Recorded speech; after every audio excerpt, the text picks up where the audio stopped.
ఈ స్ట్రీట్లో first sample taste చేసిన తర్వాతే నెక్స్ట్ మీరు ప్లేట్ తీసుకోవాలా తీసుకోకూడదా అని డిసైడ్ చేయొచ్చు అనమాట. That is one of the best thing actually. ఎందుకంటే ఇక్కడ మనకి పలావ్ అండ్ ఆల్సో బిర్యానీ రెండు మిక్స్ చేసి మరీ ఒక దమ్ పీస్ వేసి దీనిలో ఫ్రై మేము తీసుకున్నాం అనమాట. 2-3 ఒకసారి ట్రై చేసాము. అన్నీ లైన్గా నేను పెడుతూ ఉంటాను వీడియోస్. ఫ్రై తీసుకున్నాము, దాని తర్వాత కాంబో తీసుకున్నాము.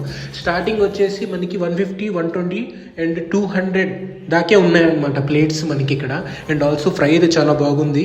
అండ్ బై ద వే నా పేరు అబ్బాస్ విజయవాడ, అందరికి తెలిసిందే. ఫస్ట్ ఫాలో సబ్స్క్రైబ్ చేయండి. ఇక్కడ రమణమ్మ గారి కోడిపొలావ్ దగ్గరికి వచ్చాను అనమాట. 8th స్ట్రీట్లో ఇక్కడ పెద్ద ఆర్చ్ కనిపించింది మీకు.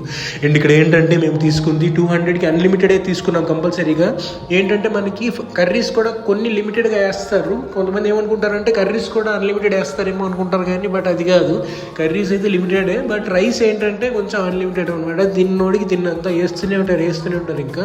సో 200 అలా రేట్స్ ఉన్నాయి. అండ్ పార్సల్స్ కూడా తీసుకెళ్ళచ్చు.